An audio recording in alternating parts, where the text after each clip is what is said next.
Isang panawagan sa pananampalataya ang 2026 na parating. Isang magandang gabi po sa inyong lahat. Pastor Ariel po ito sa ating gabi ng pag-aalagad at panalangin. Natatanging edisyon para ngayong bagong taon.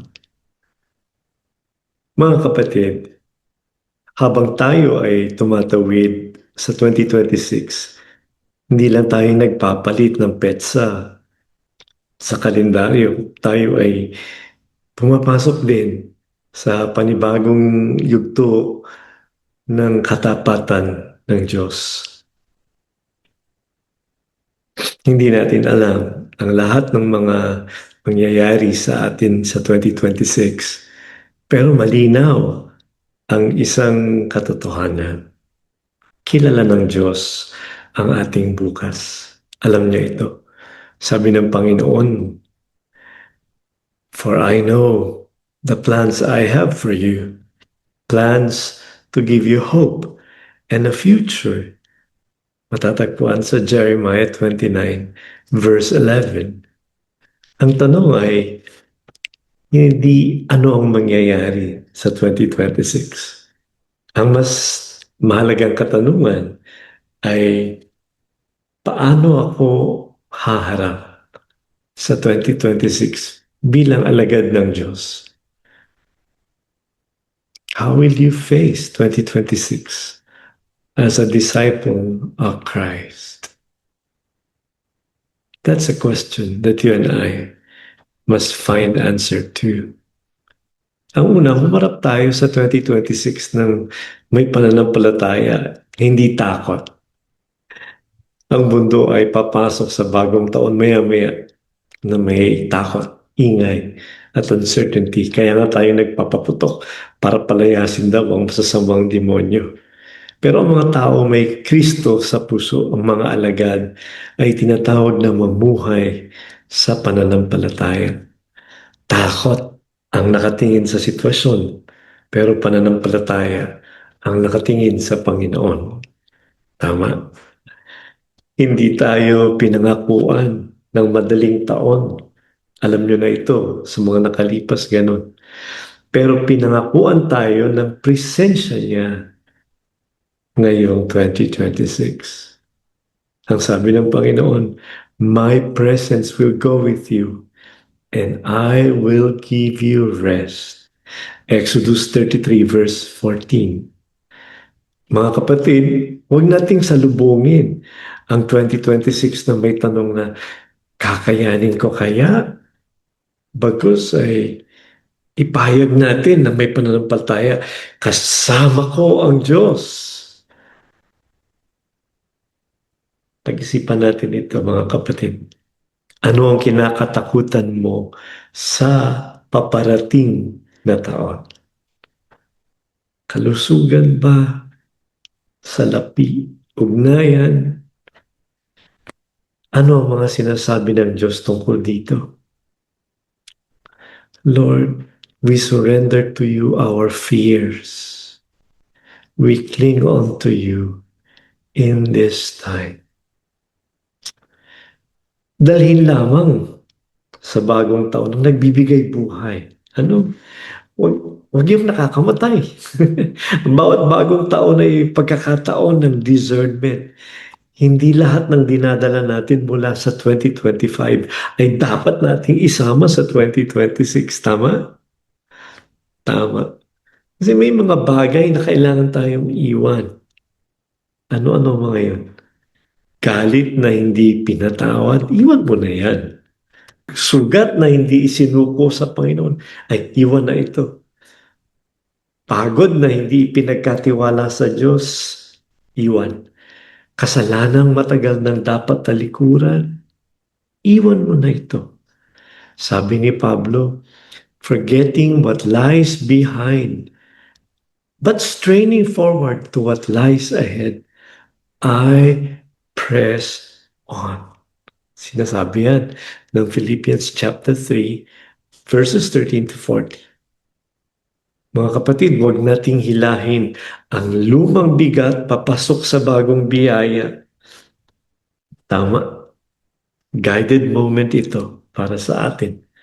Tahimik nating sabihin sa Diyos ang mga bagay na kailangan na nating bitawan. Lord, alam mo naman yun. Silently dyan sa inyong kinalalagyan, can you just leave to the Lord those things that are bothering you, those things that you do not want to bring here.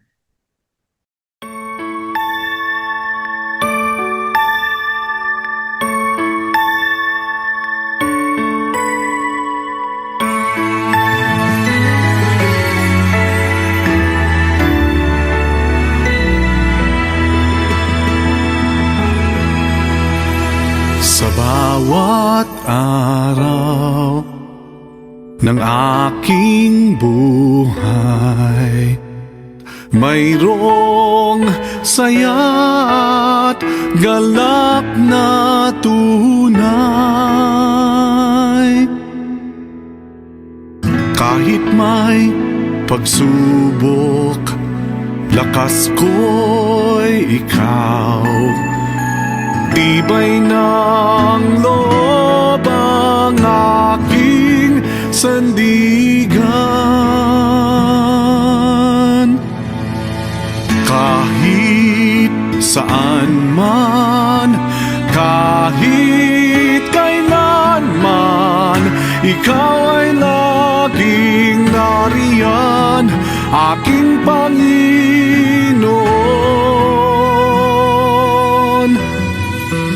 Ang ganda ng buhay ay naranasan. Salamat sa biyaya ng iyong pagmamahal. Sa'yo nagmula ang aking buhay. Alay ko sa'yo ang aking tagumpay. Kahit saan man, kahit kailan man, ikaw ay laging nariyan, aking Panginoon. Ang ganda ng buhay ay naranasan.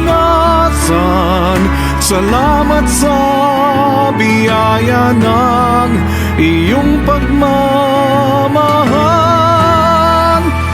Kahit saan man, kahit kailan man, ikaw ay laging nariyan, aking Panginoon. Ang ganda ng buhay ay naranasan. Salamat sa biyaya ng iyong pagmamahal. Kahit saan man, kahit kailan man, ikaw ay laging nariyan, Panginoon.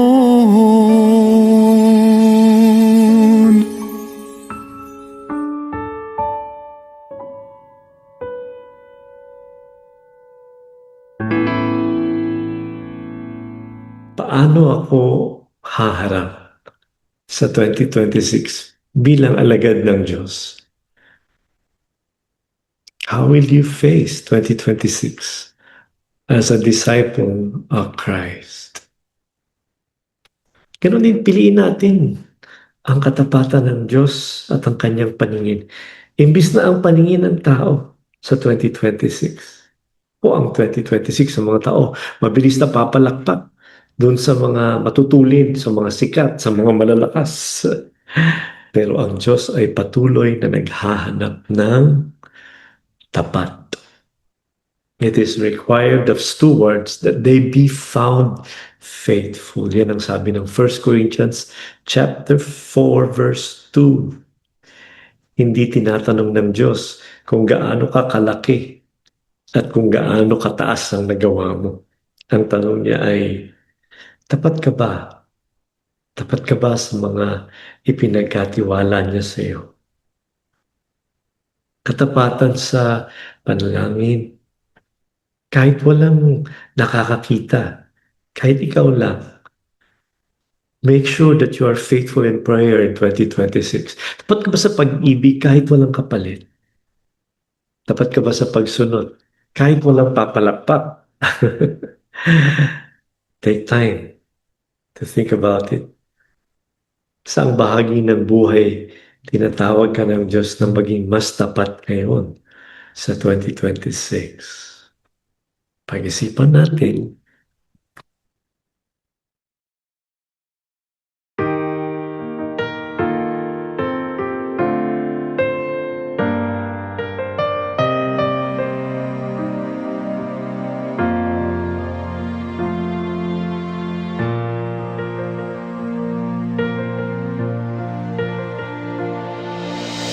Thank you, Lord, for the gift of life, for the blessing of your great love.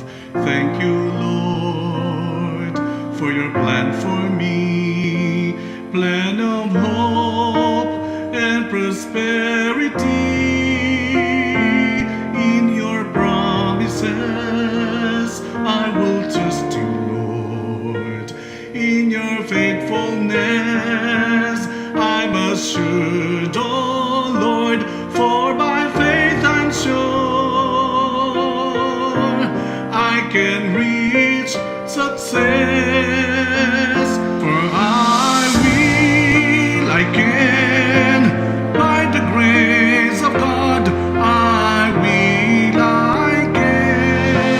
by the grace of God, with His promises and His faithfulness, I can, by the grace of God. Thank you, Lord, for the happiness for my family who is there for me. Guide me, Lord, and walk with me. Give me strength and a victory. In your promises, I will trust you, Lord.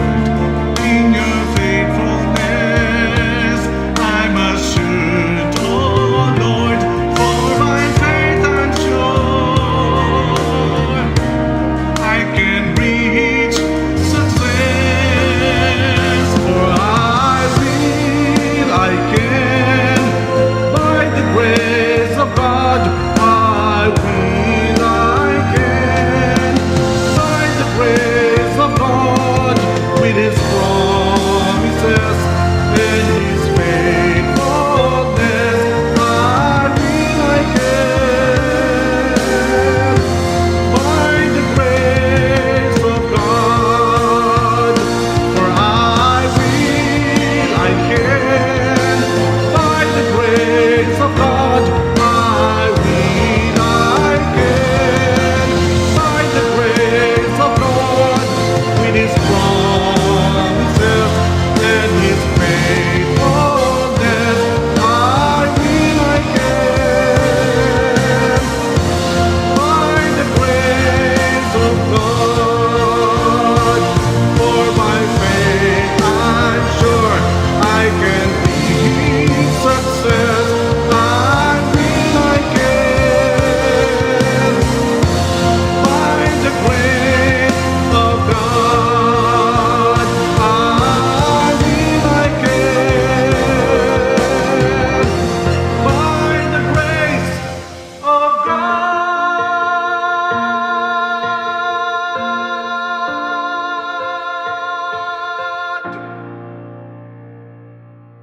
Paano ako haharap sa 2026 bilang alagad ng Diyos? How will you face 2026 as a disciple of Christ? Mamuhay din tayo ng may pag-asa, hindi pangamba. Ang Christian hope ay hindi bulag na optimism. Ito ay matibay na tiwala sa mga pangako ng Diyos. Isipin mo nga sandali ang mga naganap na sa 2025. Dahil si Kristo ay buhay, walang sitwasyon na hopeless, walang dilim na permanent. Why are we downcast? Sabi nga ng Biblia, why are you downcast, O my soul? Put your hope in God. Psalm 42 verse 11. Sa 2026, tawag ng Diyos sa atin ay maging tagapagdala ng pag-asa sa pamilya, sa simbahan, sa ating komunidad, sa mundo na ating ginagalawan. Panginoon, gawin mo po kaming daluyan ng pag-asa sa bagong taon.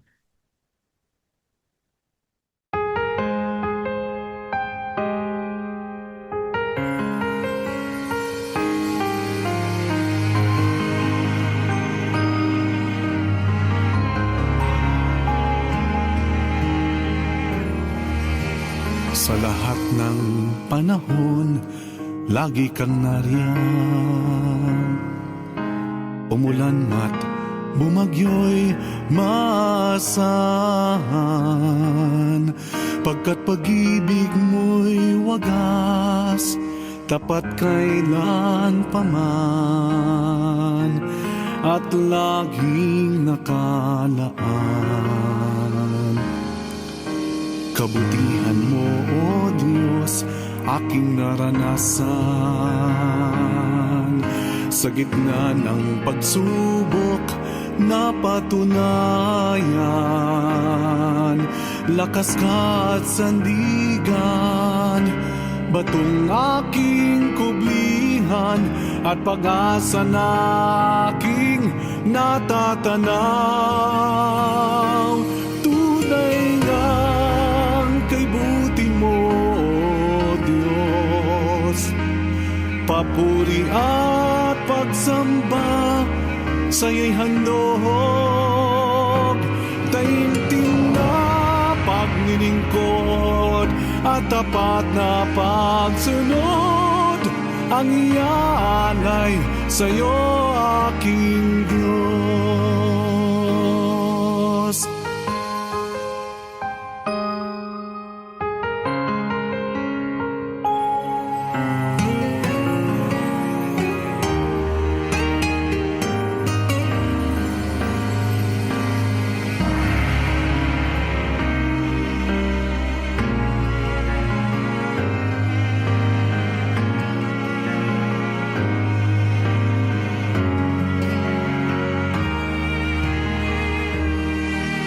Kabutihan mo, O Diyos, aking naranasan. Sa gitna ng pagsubok, napatunayan. Lakas ka at sandigan, batong aking kublihan, at pag-asa na aking natatanaw. Tunay nga kay buti mo, Diyos. Papuri at pagsamba sa'yo'y handog.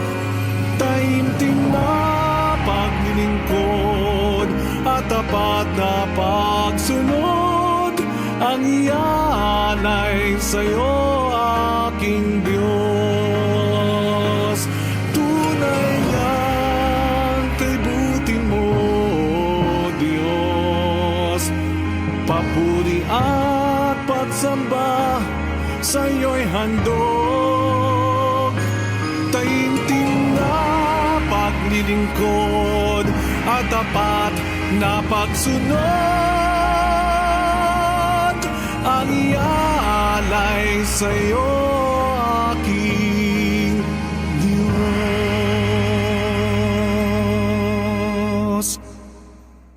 paano ako haharap sa 2026 bilang alagad ng Diyos? How will you face 2026 as a disciple of Christ?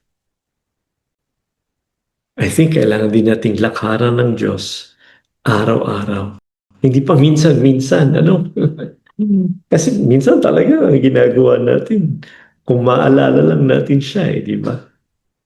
Huwag natin gawing year of spiritual events ang 2026. Gawin natin itong year of spiritual habits. Ano, may pagkakaiba yun. Mga pangyayari kung hindi mga kinakagawian. What does the Lord require of you? To walk humbly with your God.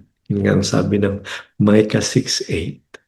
Paglakad kasama ng Diyos sa 2026. Saan? Sa ordinaryong araw, sa tahimik na pananalangin, sa simpleng pagsunod, sa tapat na pagsamba, sa tapat na pagkakaloob.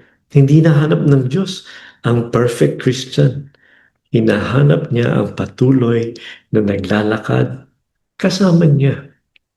Would you like to do this in 2026? Ito ang ating panghamon, mga minamahal kong kapatid. Habang tayong lahat ay pumapasok sa 2026, nawa nakaugat tayo sa pananampalataya. Pangalawa, nakabitaw tayo sa nakaraan. Pangatlo, handang sumunod. Pangapat, puspos ng pag-asa. Ang Diyos na nagdala sa atin hanggang dito ay siya rin mauuna sa atin bukas.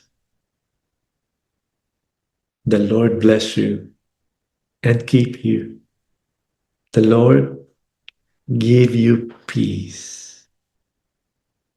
May He show His face to you.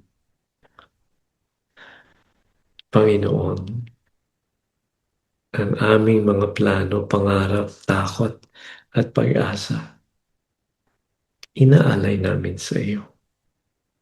Ang 2026, hindi namin alam kung ano po ang mangyayari. Pero alam namin kung sino ang may hawak nito. Kayo po yun, Panginoon. I entrust RCF to you.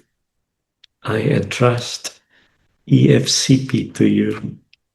I entrust my family at lahat ng mga pamilya po doon sa RCF. Iniiwan namin sa inyo. Ang hiling namin, pagkaroon pa kami ng mahabang buhay para mapaglingkuran ka pa namin ng tapat. Ang hiling namin, gumaling kami sa aming mga karamdaman para mas may lakas kami para sa pagsisilbi. Ang dalangin ko, Panginoon, maraming pera ang dumating para hindi lang namin mapunuan ang aming mga pangangailangan. Makatulong pa kami ng lubos sa mga tao at higit sa lahat, maging bahagi ng iyo pong gawain sa pagpapatatag at pagpapalaganap pa ng iyong kaharian. Panginoon, kinukumpisal namin. Kami po ay matitigas ang ulo minsan. Kami po ay minsan suwain. Tulungan mo kami sa 2026. Amin pong sinusuko sa iyo ang aming buhay. Sa pangalan mo, Panginoong Hesus, at sa kapangyarihan ng Holy Spirit, amin pong idinideklarang patay ang aming makasalanang likas. Amin pong winawasak ang lahat ng patibong ni Satanas para sa bawat isa sa 2026. At aming sinasalungat ang takbo ng sanglibutan sa taong ito na aming inaharap. Inaalay namin sa iyo ang aming buhay, ang aming pamilya, ang aming simbahan, ang aming pamayanan, ang aming bansa. Maging mabuting alagad nawa kami, Panginoon, sa lahat ng oras, nang sa gayon, masabi ng mga tao na kami ay tunay na mga alagad. Help us to love each other more. Help us to care for each other more, so that the world may know that we are children of God. Tanggapin natin ang dakilang pag-ibig ng Diyos Ama. Sumaatin ang mabiyayang pagliligtas ng ating Panginoong Jesus. Maranasan natin ang kaaliwan, tanglaw, gabay, pag-iingat ng banal na Espiritu, hindi lamang ngayong gabi, kung hindi sa buong 2026 na ating haharapin. Siya nawa. Amen. God bless you. Happy New Year. Happy birthday din sa atin. Huwag ka makalimutan regalo ko. See you.